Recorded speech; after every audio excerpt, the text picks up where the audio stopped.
What's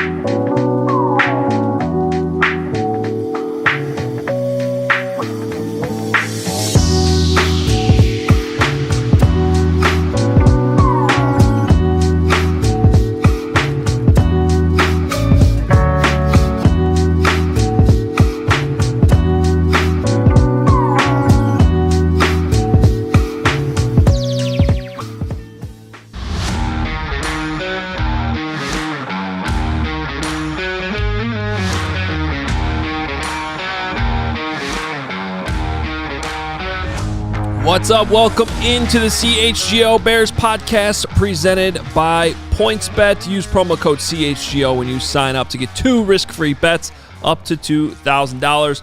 Happy Monday. Welcome in. Hopefully everyone enjoyed the nice weather over the weekend in Chicago. It's been great. We are finally getting to that point where we understand why we live here. Exactly. And it'll last till, well, for me, it'll actually last through football season. Yeah, I mean, that's usually a good length of time, but I mean, I'll complain when it's too hot. Like I've said that before. Yeah, I don't do that. Like that's I'm me. cool with Like heat. once it gets those 90s, it's like, okay. Like I'm staying inside and blasting the AC, but you can't. I mean, this has been awesome. Well, since weather's getting nice, that means 16-inch softball season is here, and CHGO expansion team this year. In the big, what do they call the league these days again? It's like KUP. The cup, what does that stand for? Yeah. Does anybody Cup? know? It's just Cup softball. Oh, there is Kevin Kaduck with the history lesson. Old Sun-Times columnist. Okay, I have to do. Got it. Okay, I should probably know that. When I played in this league, because we just called it the Radio League, Chicago Radio Softball League back. This was like 10, 12 years ago. So I've played in this league. I will not be there tonight because, the Vernon Hills Red Sox have a big game tonight. Oh, okay. That I have to coach in. But I am jealous because I loved playing that 16-inch softball league. You guys were sitting here like trying to make the lineup as the show was starting. So I felt like we got to start the show and just bring the listeners into this thing and they can help field the team. Yeah, so it's going to be interesting because we're having my girlfriend play. And my friend's girlfriend play. We're trying to figure it out. Joey's also going to play our producer who's producing the show today. Like, where are we putting everybody? So, rule number 1, at least from my days in this league, every team has ringers. You don't say out loud who the ringers are. Okay. Good. I like that. Especially on a show. Yeah. But hey, it's fine. People are out there scouting. Like, I've seen like... I've seen videos on Facebook of them like streaming these games sometimes. There's like a Facebook page for the league. I'm on that. I have been on it. I've followed this thing. It's fun. I'm very jealous that you guys are playing in this tonight. Scouting the opponents, seeing what the pitchers are Who do you play tonight? We play Chicago for real. So what is that? That's a good question. Okay. And we're going to figure out tonight. And we'll see how that all goes because it's like a combination of like a couple different outlets who couldn't get an entire team. Good. I'm not sure which outlets it is though. No, that's a good thing because back when I played, it was like all like your regular call letters. Like it was like WGN Radio, 670 Score, ESPN 1000 had a team. Maybe WLS had a team. I think Eddie and Jobo had their own team. But every team struggled to field the amount of players they needed every week. So it makes sense to combine some of these teams. I'm really excited. Anything short of a championship for you guys this year is, I feel exactly is a the same letdown way. in my mind, though. I feel exact same way. I texted Kevin, I don't know, a couple days ago, like, we're winning this thing. This is happening. Even though I have no experience playing 16-inch softball. You've never played 16-inch softball? Never played, but I've been practicing, man. I've been going out to fields, having my dad hit the ball, my brother. Like, we have been working, so well, you average like 2.5 tweets per day about how you go to the gym, so I have high expectations for you. There we go. See, for me, I make it very clear what I am. Okay, I'm going to play good defense. Okay, and I'm going to get on base. Where'd you play at? I'm going to get singles, or I'm going to walk. And people hate the people who walk. Hit it on the ground to third. Just make a play. That's just run. You can place the ball and put yourself on base very easily. So I'm not the guy up there trying to swing for the fences. I'm going to get you on base, and then whoever hits the home runs, then you can knock me in. You can bunt, right? Is that no? No, you can't. No, you can do like a chop swing, like a sword. Again, you might get some dirty looks if you do that, but I'm excited for this. I think we should actually stream these games now that I think about it, so I can watch them tonight. I think that sounds like a great plan. We have a YouTube channel. Yeah, I mean, we're set up. We're doing for that this. right now. I'm actually gonna wear those, so you see a pop fly if I drop. He's got the Ray-Ban glasses where it has a Ray-Ban camera. stories. Yep. So, all right. Well, I'm excited for that. So we'll keep you guys. We'll at least get some highlights going. Yes, Brenda's asking for highlights. At least use these fancy phones we have that have nice camera. You brag about the camera on your phone, so I want to see some highlights get posted into social media tonight or tomorrow morning For sure. And Dunking yeah, all meanwhile, day. I'll stick to basketball. I appreciate that. All right. Speaking of basketball, boy, our friends at PHNX had a tough night last night with that Suns game. That was bad, Adam. Like I was watching it, kind of not paying attention, but also as the score kept going up and up. For not in Phoenix's, just direction. It's like, man, I think it's better that way though. Would you rather have it where you lost or you're Yeah. going to lose last second? I think it hurts more knowing that you would lose a game like fourth quarter, whatever it may be, a buzzer beater. Yeah, I think at least I'm you're with in you. it though. I think longer. I'm with you because at least you knew that. The season's over. You don't have to worry. You're In stressed. most circumstances, yes, but that was a 60-win team that lost by 40 at home. I know they were like the best team all year. They were penciled in for the finals in the West. Yeah, that's true. Crazy.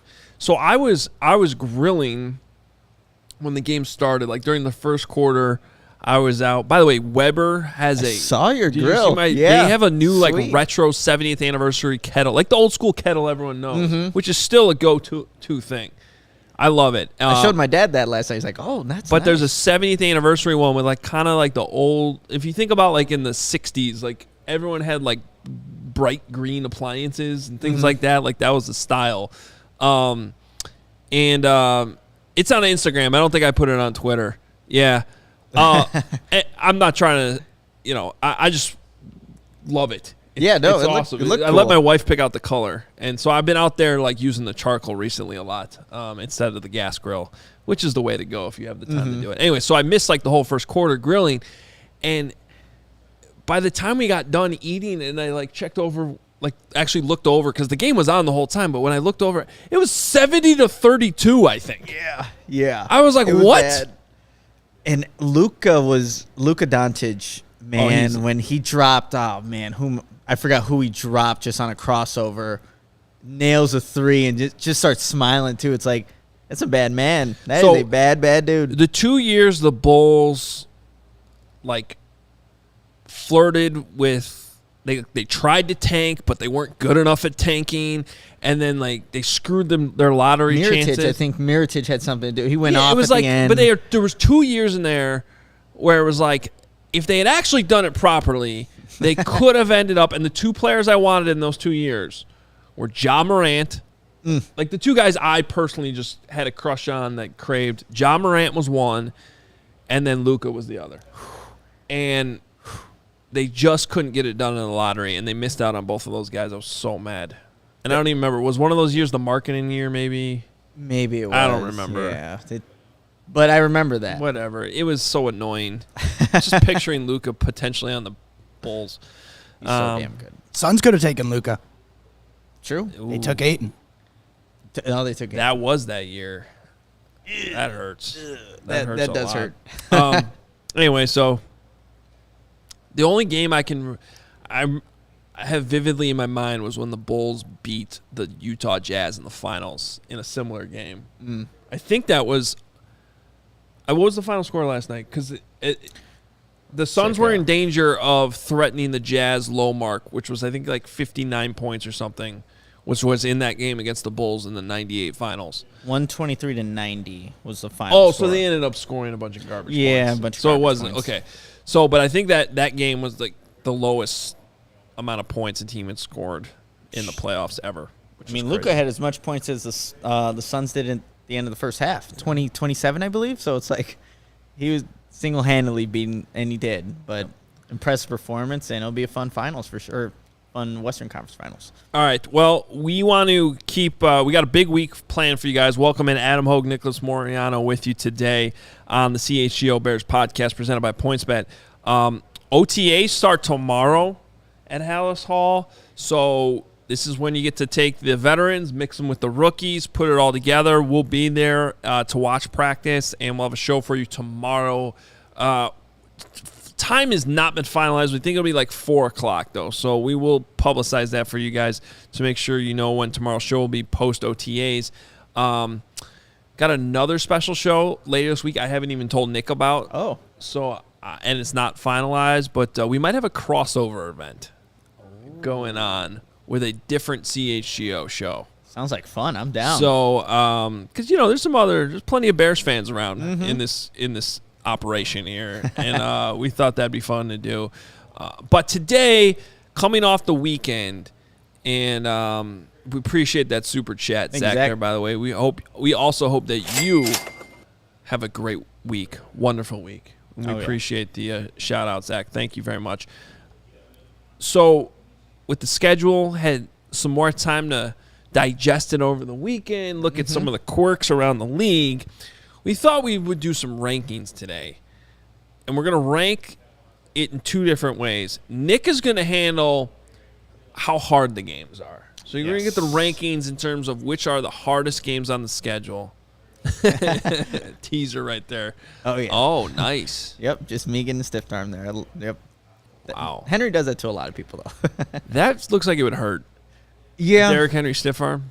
Yeah, especially if it's cold out, then just hitting the ground, that would not feel very good. And then I will rank the games based on how fun they are to watch. Hey, there you go. Which those don't always coincide, because I think the games that are at the top of your list might not be fun to watch. Yeah, Bears true. fans. Very true. So we'll do it a couple different ways here. But let's start.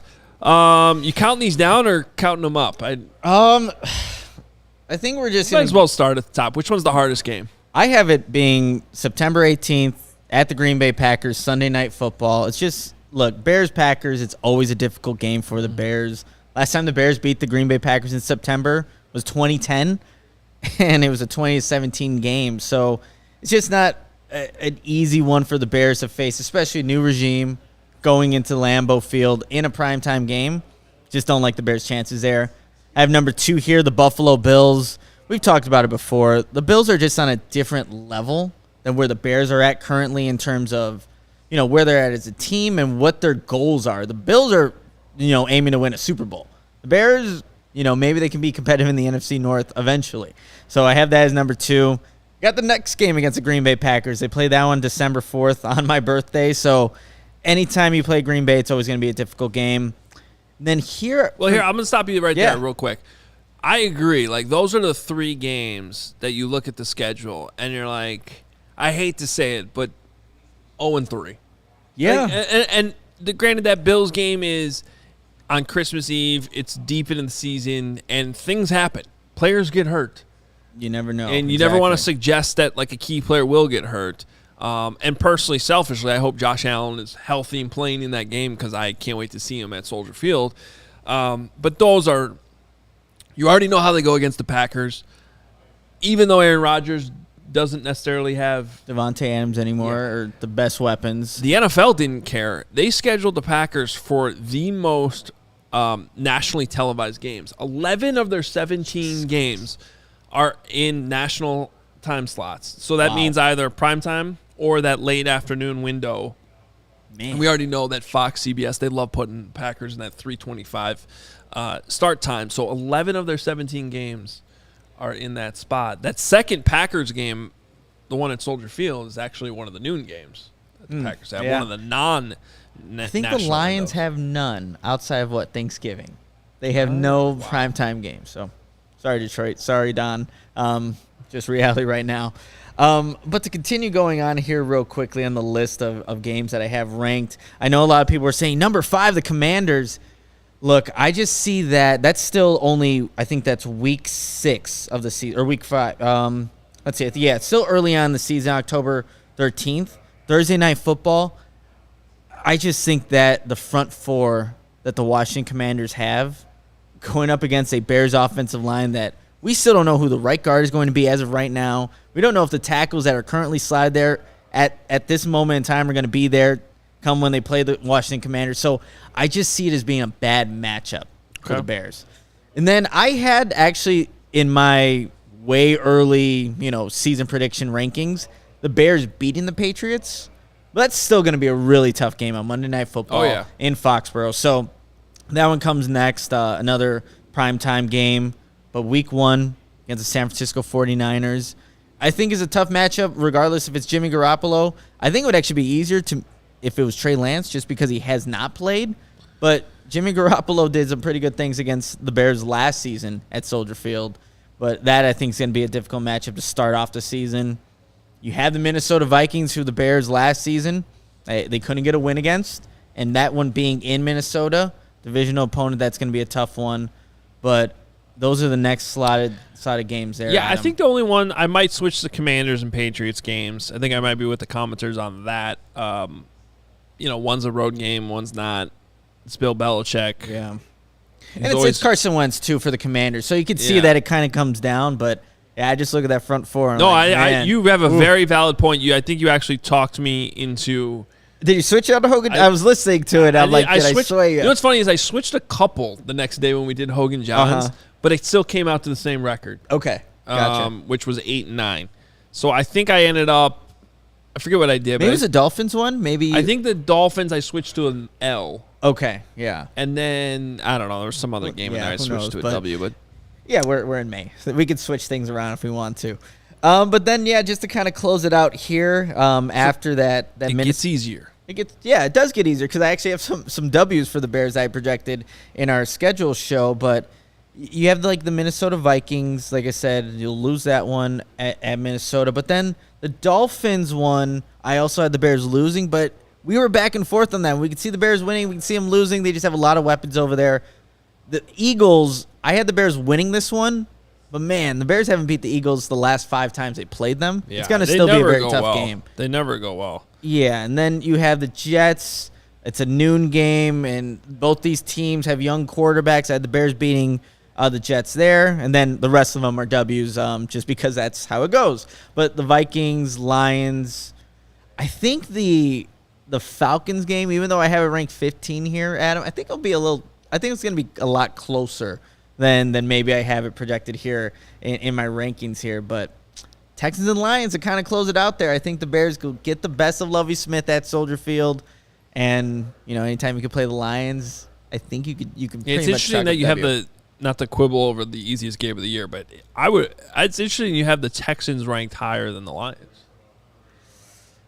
Well, I think the Texans have a better the Lions have a better roster, I think. Yeah. I don't know. I'm I'm guaranteed a W somewhere, and I know the Lions are going to be one of them, but I just feel like the Houston, obviously they have a couple of, you have Davis Mills there, and I don't know. I just feel like the Bears look at the best. There was an interesting comment in there going back to the Commanders game about whether or not the Bears might have an advantage because Flus came from Indy and went against Carson Wentz in practice. True. Yeah. Every day last year. He certainly would have some insight. Clearly, they did not like Carson Wentz in Indianapolis. And Chris Ballard made that very clear. Jim Irsay made that very clear. This was all before they even traded him. So whatever was going on behind the scenes there, you would think defensive coordinator Matt Eberflus, who became the Bears head coach, would have some insight. That's true. That's a good point. I can also say the same thing, too, Adam. The Bears are most likely not going to beat the Bills, but, man, Matt Eberflus's defense messed up Josh Allen and that Buffalo Bills offense that game, 41-15 in Buffalo. So he has some insight there. How much does that carry over with a whole new team? I don't know, but Eberflus, Allen Williams, that Colts defense figured something out. We'll see if they can do that in Chicago this upcoming season when they face the Bills again on Christmas Eve. But, yeah. All right, so those are the games in terms of difficulty as ranked by Nick, and I'm going to come up here with some watchability rankings too. But first, I want to tell you the best way to support CHGO is to download the PointsBet app. Use code CHGO when you sign up, and if you do that right now, you'll get up to 2 risk-free bets. up to $2,000. And if that is not it, if you make a $50 or more first-time deposit, you'll receive a free CHGO membership, which unlocks all of our web content. You'll even get a free shirt of your choice from the CHGO locker. $2,000 of free bets, a free CHGO membership, free shirt from the CHGO locker, all for making a $50 or more first-time deposit at PointsBet. Any questions, you can email pointsbet@allchgo.com, and we will help you out. Your home for live in-play betting just got even better because they have the live NBA same-game parlay, which would have been fun last night in that blowout. Come up with some crazy stuff. And boost those live same-game parlays at the same time, only with PointsBet. Watch live, parlay live, boost live with PointsBet. Online sign-up is available in Illinois. Download the PointsBet app right now on your phone. Register your account from start to finish. What are you waiting for? Once the game starts, don't just bet. Live your bet life with PointsBet. Gambling problem, call 1-800-522-4700. All right, Chicago sports fans, if you aren't a member of our CHGO family, what are you waiting for? Members will have access to our premium content from all of our great writers. You also get a free t-shirt of your choice when you become a member. And you get access to the members-only Discord, the CHGO Lounge. And, of course, we have podcasts and live shows on every team, every day. Maybe we need to get a stream to watch these softball games now that softball is officially starting for the CHGO team here. So, everybody, if you're not a part of our family, again, there's all this great content that you can get access to. Bulls, Cubs, Bears, of course. But you have a favorite Chicago sports team, most likely we're covering them. So, come join this amazing family that is constantly growing here at CHGO. Look at those shirts. I know. I need to keep adding to my wardrobe of CHGO shirts. Like the Bulls one is definitely on the list. I meant to actually pull. Yeah, that's my favorite one, I think. I want the Sky shirt, though. Yeah. And I want the Fire shirt, and I want the Red Star shirt. So, the Sky shirt will go with the grill. All three of those at the top. Yeah. Yeah, that'll go with the grill. Oh, they would match, just like my shorts did. That was an accident, though. That actually was not on purpose. But my wife bought me those shorts, and I love them. There you go. My dad was like, "Oh, Adam's shorts are matching the grill." I'm like, I wonder if that was planned. They were not planned, but it did work out. And I will say those shorts are hybrid shorts. I have a bunch of shorts that you can take. Like the board short? Like, is that what? Like those are fantastic. They're technically a swimsuit, but they're outstanding for golfing and basically wearing it because they look like their regular pants. And then if they do get wet, you're fine. You're good. So those are the shorts to wear, though, in summertime in Chicago. Yes. Like, cannot go wrong with those kind. Yeah. Functionality there.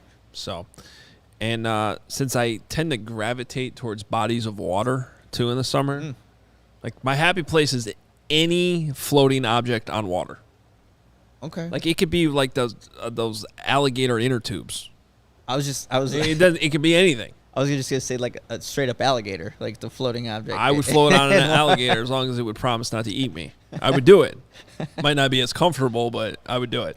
All right, let's talk about these games in terms of watchability.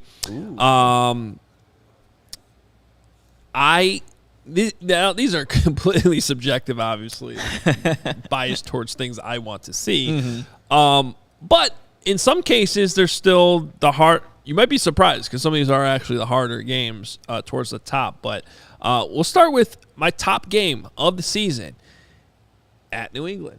You have the Monday Night Football factor, which increases the hype. You have the quarterback matchup, Mac Jones versus Justin Fields, which I find very, very interesting because technically Mac Jones had the better season, had a good rookie year, but I've said this before on the show, you talk to some people who cover the Patriots, and they'll tell you, I think the Patriots would be better off with Justin Fields. So they think there's that ceiling there. So to see them go head-to-head on Monday Night Football, that is a game I can't wait for. And then I think the opener is a very underrated game, even like nationally in the NFL. Now, part of this is assuming, and maybe you'll end up being wrong about this, but I have to think the 49ers, for where they drafted Trey Lance, he's got to be their quarterback this year. At some point. And it feels like they want him to be the guy. You just have So to show them that. if it is Trey Lance versus Justin Fields, you sense the theme there at the top in terms of watchability. Plus, it's the opener. Soldier Field. The weather should be nice. The Bears are not going to have any losses. It'll be 0-0 going into the game, Adam. There's still hope. They're going to already have the great preseason victory, revenge game over Matt Nagy. Oh, yeah. So that they're going to be feeling great going in the opener. And so I think in terms of a fun game to watch early on, that week 1 game is good. Okay. As much as these games normally don't go the Bears' way, a lot of times against the Packers, they're competitive. They come down to the fourth quarter. Now, there's also the blowouts that get sprinkled in there, and maybe this will end up being one of them. But it is a Sunday night game against the Packers in September. It's been a few years since they've played there early on in the year. So it's still going to be a game that people care about, and there's a reason why it's on Sunday Night Football. So I think that one's towards the top. And even though some of these are like really matching up with how hard your difficulty rankings, like to me the Bills game is Still a fun intriguing, one. yeah. Like it's one people are going to want to tune into. It's Christmas Eve too, so it's a great thing to have on. As you're getting together with your family on Christmas Eve. So Josh Allen visiting Soldier Field. Too, and it could be for the watchability. It's like, I just want to see how Josh Allen is going to torch the Bears defense and on Christmas Eve, or if you have fantasy implications later on in the year. Like, you're going to watch these games just to see the product on the field from maybe some of the other teams that the Bears will face if the Bears are already, done by, December 24th there with especially the Bills. Our guy Nunu chiming in saying the Cowboys game's his number 1 because he's going to be there. Nice, seeing that also factors into it as well. That's why everyone's list could be different. This is my list, but I still think the Cowboys towards the top of the list. It is a Bears Cowboys game, which is always a fun old school matchup, and it's Dak Prescott. It's Dallas, man. But it's a game the Bears can hang in. Mm-hmm. Yeah, it's one of those games where you would not be completely surprised. Cowboys tend to have some letdown games from here and there. They do. From Absolutely. time to time. That could be one of them. So I have the Cowboys game at number 5 on the list. Then continuing on, can't go wrong with a Bears-Packer game. December 1, other than the results. But in terms of like getting hyped up for them, Bears-Packer week it's still important. Yeah, very important. And so I put that at number 6. This is where I might get some pushback, and maybe I'm on my own. I think that Texans game is interesting. Okay, don't sleep on Davis Mills. Mm-hmm. He had a great rookie season down there in Houston. So you have that factor, same quarterback class as Justin Fields. It's early on in the year, so you're not getting a game that's like, we got, 2 awful football teams. They're out of it completely. The Lovie Smith versus Matt Eberflus factor, that's a mentor. It's kind of like the Spider-Man gifts going on here between these two teams, right? You have the defensive-minded coaches that run the similar systems. You have second-year quarterbacks. Yeah. You have both teams don't have a ton of weapons on offense. This is a Spider-Man meme. Yeah. Just pointing at each other. So, Adam, again, I put it this way on our scheduled show last week.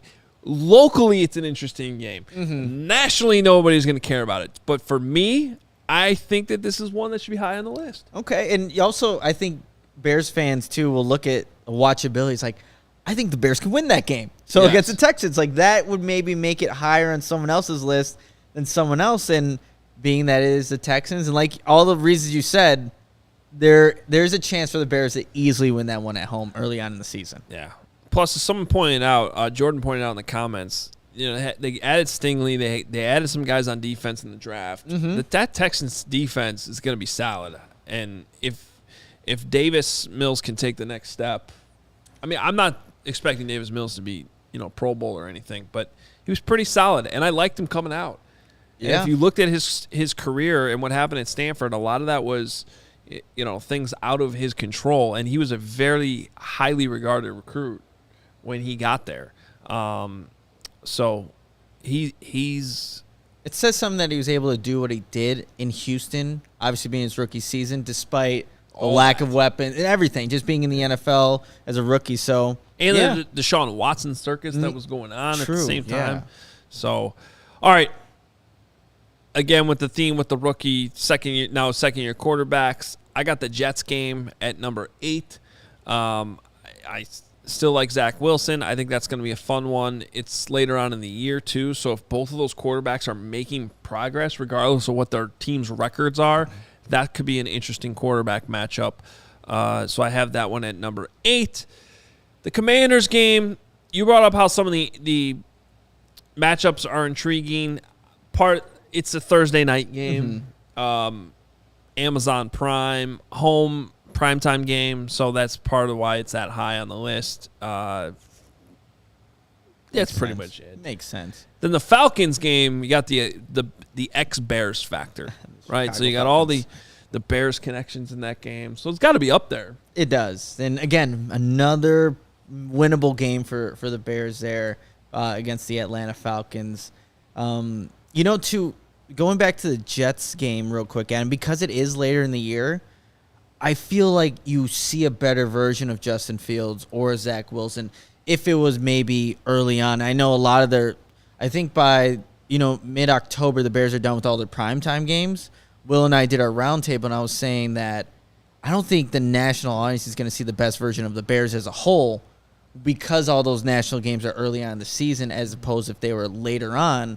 So maybe that Jets game is a little bit more intriguing because you have better quarterback play from the two rookies or 2 second-year quarterbacks. I also think the Jets can make a step this year that I'm not going to go out and be like, oh, sleeper playoff team, but I think that they're a team that we come out of this year. It's like, okay, they kind of know what they're doing there. Mm-hmm. They've purged all the problems. They added the quarterback last year. They added Garrett Wilson. They got some talent. They do. No, I wouldn't be surprised either if they're a team that's definitely on the way up. All right. So after the Atlanta Bears game, this is where it gets, Yeah, exactly. I mean, these Bears-Vikings game, even though both teams changed head coaches and GMs, it feels like the same matchups. It does. It doesn't feel like anything changed. But it's a game in Minnesota. It's a divisional game, so I got that at number 11. The Dolphins game, to me, is intriguing.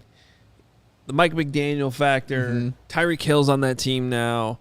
Will Tua start to figure it out this year? Or is he just limited too much? Really, these top 12 games I do think are all interesting. Mm-hmm. I don't think there's any duds here.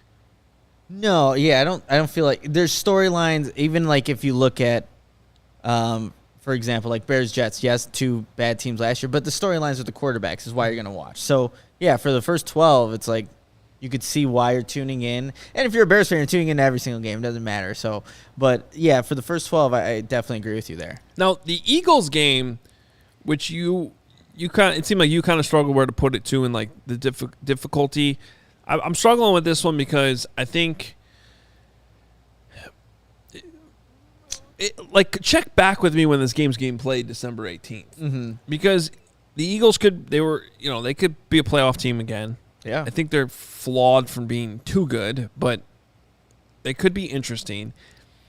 And if the Bears are even in the situation where I gave them an 8-9 record, they're technically probably not going to be out of that last playoff. In the hunt? They're going to be in the hunt graphic? In the hunt graphic. And all of a sudden that December 18th game, we're talking about late December in a game that might have some meaning. Mm-hmm. So it could be more intriguing than where I have it right now, which was what I had. That was at 13.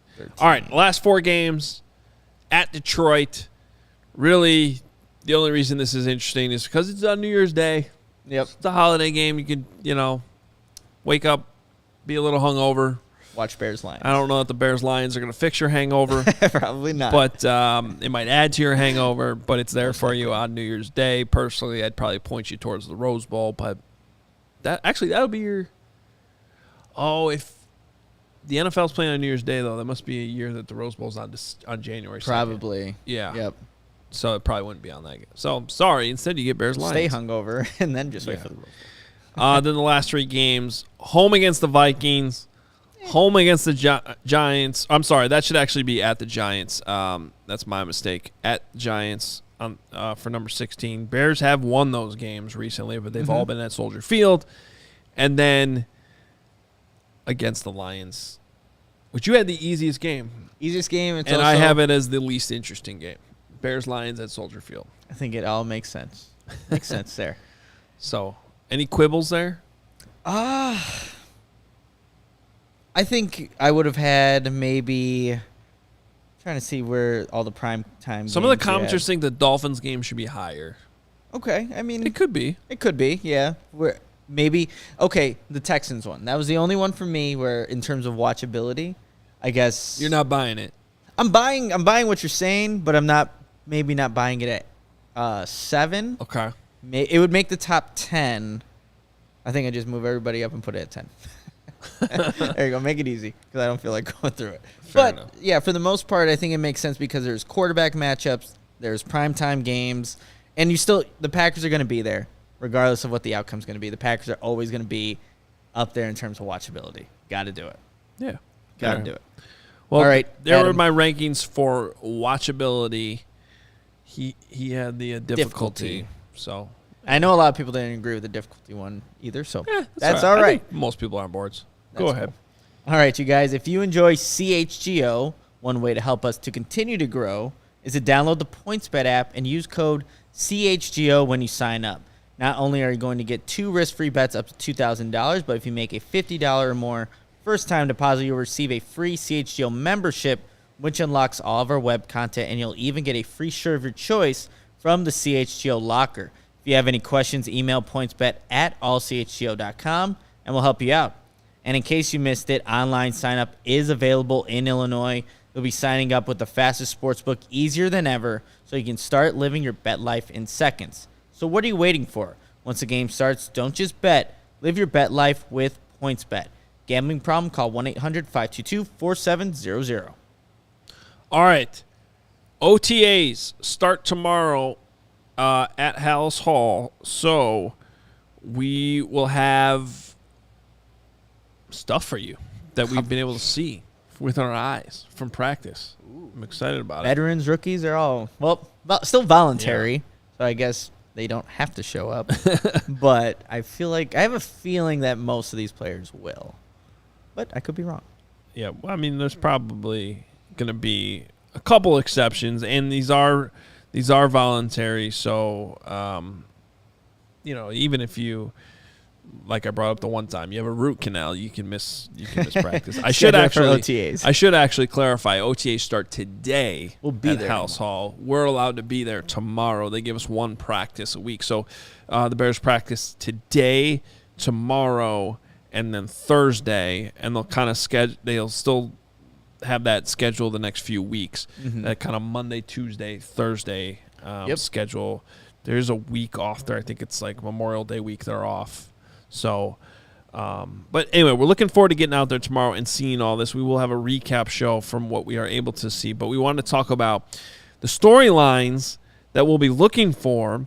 And for me, it's kind of obvious, but how does Justin Fields work with these weapons that he has, or some might say the lack of weapons that he has, now that we're at the point where, okay, this is the roster you're rolling with.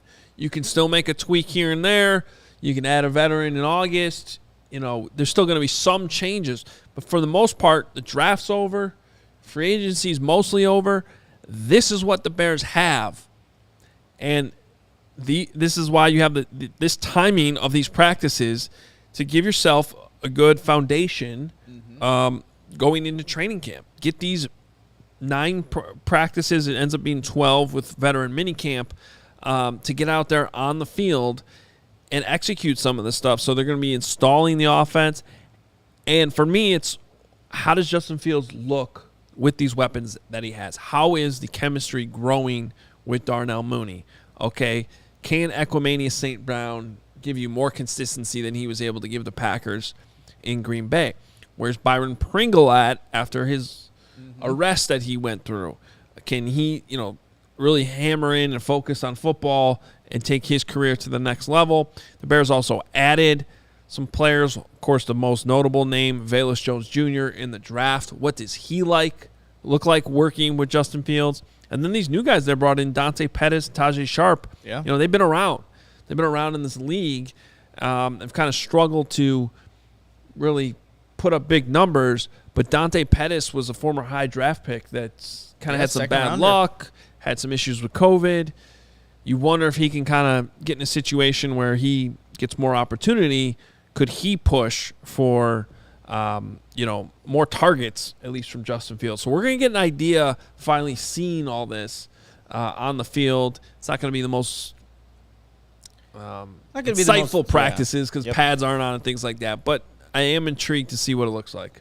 That and just kind of adding to the offensive storylines to kind of follow here, Adam. Like, for an equanimous St. Browns, like, how often is he actually going to be used in Luke Getsy's offense in Chicago? Because we saw in Green Bay, it was barely anything there. So how often is he going to use him there? Velus Jones Jr., where is he getting mixed into the offense? He also has special teams responsibilities as well. So how often is he even with the first team, or if he's not there? The running back situation too, Adam. I think David Montgomery's obviously your feature guy, but when does Khalil Herbert get reps? I think that you want to find that balance because they did it in Green Bay with the two backs they have there. So that's something also to kind of keep an eye for. But also I'm curious to see with the offensive line, will there be any more fluctuation? I know the tackle spots are, kind of set with where they have them, but right guard, is it still just Sam Mustipher, Dakota Dozier? Does Zachary Thomas get any reps there with at the right guard position? You got him in rookie minicamp. What happens now in OTAs? But I'm also looking at going to the defensive side here, Adam. We know the 3-tech is Justin Jones, but next to him, is it just Kyrus Tonga? Is it Angelo Blackson? Mario Edward? Who plays that other nose tackle position opposite or right next to the 3-tech? Yeah, I don't even know. Probably Blackson. I think you. Yeah, I think that's your best bet as of right now. I know if you go to ESPN's depth chart, they have him behind Justin Jones, but you might go with the 7-year veteran to kind of start over a Kyrus Tonga at this point. But just seeing the defensive line rotation, but also just who actually ends up being in that spot will be something I'll be keying on as we kind of see OTAs starting today, and then when we'll be there tomorrow. But there's just so many little things, Adam, whether it's even seeing how the rookies perform, like Kyler Gordon going against a Darnell Mooney in man-to-man coverage, or obviously Brisker maybe against a Cole Kmet in 11-on-11 or 7-on-7s. There's a lot there that we can see. I don't know how detailed it's going to be, how much we're going to learn from it because it's so early on, but definitely things to keep tabs on as we're kind of there throughout the weeks. We could take some questions, too, from our viewers on what they might want to be looking for or want us to be looking for at OTAs. I will say this. I think we both think Jaquan Brisker and Kyler Gordon are kind of plug-and-play starters. It's still in that situation very common for them to start on the second or third teams, even going into training camp, to have to work their way up to that. And I'm pretty sure that's how it was handled with Jalen Johnson a couple years ago. Yeah. Even though he ended up being the starter week 1, you don't just throw him out there. First of all, you got to give some respect to the veterans who have been around. They at least got to fight for that opportunity. You don't want to just hand it over to them. So that's one thing. And then in terms of another rookie, I'm interested to see what Dominique Robinson just looks like, because it's been all traits, athleticism. What does he actually physically look like next to these other guys that have been in the league for a while? Yeah. Is his frame not perfect, or does he impress? Is it he looks like he can hang? I find that interesting. Here's a question from Devin. Do you guys think Velus' speed alone will make him a starter? I actually don't even know that he will be a starter. I kind of actually picture him as more of a chess piece that you put in certain packages. I think he's like more of a sub-package type player in the offense. I think, too, it's like, okay, if you're going 11 personnel, who are going to be the 3 receivers that get those first opportunities? Darnell Mooney. Do you have Equanimous St. Brown playing the X and then Byron Pringle in the slot? Maybe that's where you go with to initially start. So I don't know if Velus gets to be the starter just off speed alone, but he's definitely going to be in the mix for sure. I think Velus from Noah will be wide receiver 4. I think that's a good spot to have him initially. Then we'll see how he learns this offense, how they kind of intertwine him in the offense and where he's going to ultimately line up. Let's see. All of our wide receivers are fast. Going to see a lot of rotation. I believe that too. I don't think that it's just one guy pegged in every single play. Maybe unless it's Darnell Mooney, but there should be a rotation of guys. One of the things that makes this offseason program, intriguing to me is the amount of competition you have with. I guess there's just a lot of open jobs. Like there's really 2 wide receiver jobs that seem to me like are open. Definitely on the back end, a guy like Daz Newsome, his job's not safe after they go out and they sign Dante Pettis, Tajay Sharp, but can those 2 guys that they just sign actually stay on the team? Yeah, for sure. They're not guaranteed anything. And so I think that's intriguing. The whole offensive line, really. Tight end number 2. I mean, you have Cole Kmet, and then you have a bunch of veterans at this point. So that's another one, maybe small in terms of the bigger picture here. But what you have currently on the roster at tight end, Chase Allen, Ryan Griffin, Ryson John, who they just picked up, and then James O'Shaughnessy. And, that's who you have. Who's going to be tight end number 2? If you're going to run the ball more, you're going to see more 2 tight end packages. You need another guy to be out there. So even like competition for the number 2 running back spot, Contreston Ebner, the rookie, push Khalil Herbert. I think. How often will they use a fullback? Actually use a fullback. Kyer Blasingame is on this roster. Are they actually going to use a fullback? I wrote about it's unlocked on allchgo.com 4 things to watch as the Chicago Bears begin OTAs. You can go check that out, but I asked that question, are the Bears actually going to use a fullback? I guess we'll find out. And even if they don't in OTAs, it doesn't mean they won't use them later. If they do, vice versa. So that's something that will be kind of interesting to watch out for too. And then this is something I'll probably pay a little bit more attention to in training camp rather than OTAs, although still happen. But the return game too. Who emerges as the punt returner? Who is Velus Jones in on that? The kick return situation. Just Treston Ebner. Push Khalil Herbert. Yeah. That'll be intriguing too with those guys. You know what too, Adam? We hear about the hits philosophy. We've seen the hits philosophy on defense for sure. Them rallying to the football, whether it's an interception, incomplete pass, the defensive unit just rallying and going to cause turnovers.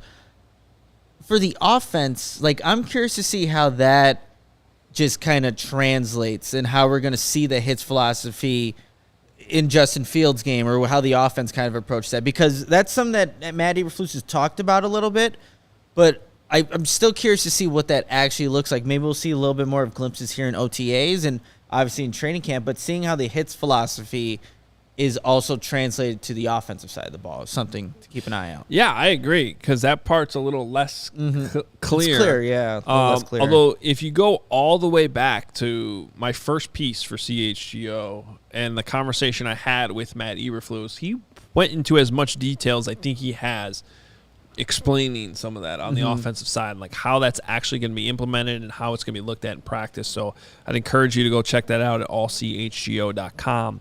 To kind of answer that, but seeing it on the field is a different thing. So I agree with you. That will be interesting. All right, so someone was asking if we've talked about Jasper Horstead. You guys did address that last week. Or Will. Yeah, Will's guy. He's in a dark place right now. Yeah, but poor Jasper Horstead. I mean, to have a failed physical at this point was kind of an odd thing that happened. Yeah, because they brought him back, or I forget. Honestly, all the transactions that happened with Jasper Horstead in the past couple days, he was. Well, if I remember right, he was out there at the first mini camp, but not practicing. Yes, that's like he was just kind of off to the side doing stuff. Then he So was waived, brought back, then cut this most recent time. So he's been through a lot for the last couple days, but yeah. hopefully he can get right. And then what we didn't talk a lot about, unless it was that show I missed last week, you guys hammered this, was Nathan Peterman being on the roster. we did talk about Nathan Peterman there, Adam. The memory that comes back to me when I hear the name Nathan Peterman is that Bills game where they just intercepted him like 3 times. It was a blowout, but yeah, camp body, right? And that's the thing. I think people hear Nate Peterman, they've seen kind of the struggles he's had when they've asked him to be a starter, but that's what's going to happen when you're being asked to do a little bit too much, you know, and you're not put in a position to have value to the ball club. And that's where, if he's coming in as your third quarterback, this was an upgrade. Yeah. The Bears had Ryan Willis, and they let him go, and now they bring in Nathan Peterman, who's been in the league. He's played in actual games. He's going to be in that quarterback room helping Justin Fields. There's nothing wrong with that. And if he can, you always want competition. So you also don't want Trevor Siemian, your backup, to just feel too comfortable. So maybe those third-string reps are pushing Trevor Siemian a little bit too. That's what you always want to create. And I don't know that the Bears had that before they brought Nathan Peterman in. And remember, they got a chance to see Ryan Willis throughout rookie minicamp. And so we're in a lot of good looks with that third team. Right. Even So involuntary. the fact that his move happened after that, I think, shows you what kind of rookie minicamp happened there. And so that's all that quarterback move was. But I will say this, the Bears have another interesting quarterback room. Yep. Interesting is the right word. There's for that. names in there. And most importantly, Justin Fields is the guy. He's the number one. They're not going to take away his reps. Nope. We're going to see what he can actually do with And the first team. That's just going to be so different for him going into this season, Adam, because he didn't have that opportunity. Like, it was at Andy Dalton to get these first team reps and training camp and all those things. Now that's going to be Justin. So he's going to get a chance to work with all the new wide receivers we were listing off earlier. So that's definitely going to, help him in the long run. I know I saw in the comments here too, people were wondering about just the linebackers and who's playing where and who's calling the plays, who's Mike, who's Sam, like all and Will, all those positions. And yeah, we'll definitely get a better, opportunity to kind of see who's pegged where. But here's my guess. And maybe we could tag this and see what it actually looks like when week 1 comes around. But my guess is Nicholas Morrow is your Mike. I thought you were going to say my name. Nicholas Moriano is your Mike. Roquan Smith is the Will, but has the green dot on his helmet and is calling the plays out there for the defense. And my guy Jack Sanborn is the Sam. Okay. But I think this week Matt Adams will still be out there with the first team when they are in the base package, and obviously an undrafted free agent like Jack Sanborn is going to have to push for that. And Joe Thomas is on the roster too, and he is an option for that. Yeah, the only other guy that is like a Matt Adams who came from Indianapolis. Yep. That would be the only other guy that would. That's why I think he's with the first team right now. Yeah, and he's an excellent special teamer, so he's the guy who could probably still be on the roster. Yeah. But I think Sanborn might end up giving you a little bit more in terms of having a backup. Because remember, Matt Eberflus said he wants the Sam to be able to back up the Mike and the Will. And he played both of those spots. Granted, different scheme at Wisconsin, but he has experience at those spots in the past. Yeah, no, I'm seeing also here, a Charles Snowden being mentioned here. We have making the team. When you see Charles Snowden out there, he's so lengthy. He's right now listed at, he's 6'7". Where does he play? I don't think he's an inside linebacker anymore. Like I just don't see that being. Well, is there any chance that switching to a 4-3 actually is better for him? Yeah, that's what I'm thinking. He's gonna have to probably beef up and be an end. He's at 245. He's listed at 6'7", 245. I wonder if that's where you see like a guy like Charles Snowden, if he is gonna make something out of this opportunity. It might have to be at end. I just don't see him playing inside as an inside linebacker. Yeah, I don't. No way. So yeah, it'll be. So if you want to pay attention to those types of guys, I mean that's what training camp's for. That's why I love the longer practices. It's every day. Consistent. You really get a chance to see how guys are stacking days up. Yep. And we're not quite there yet, but getting out there close. on the practice field at least once a week for the next few weeks will be nice, and hopefully the weather cooperates. I know tomorrow's supposed to be a little bit colder, but just keep that in mind since you were like 0 for 3 in the last mini camp dressing wise. OTAs, we're going to start off strong, get it right, and dress appropriately, I hope. I'm bringing binoculars, too. That's There the you thing go. I forgot, like, the last couple of times. Have them in my car, so I'm ready to go. Now you're ready. All right. We will, again, have the recap show for you tomorrow afternoon. I think it's going to be around 4 o'clock, but check our Twitter accounts at Adam Hogue, at Nicholas Moriano, at CHGO_Bears, at CHGO_Sports. We will communicate the time to you for sure. And then Wednesday, we got that crossover episode.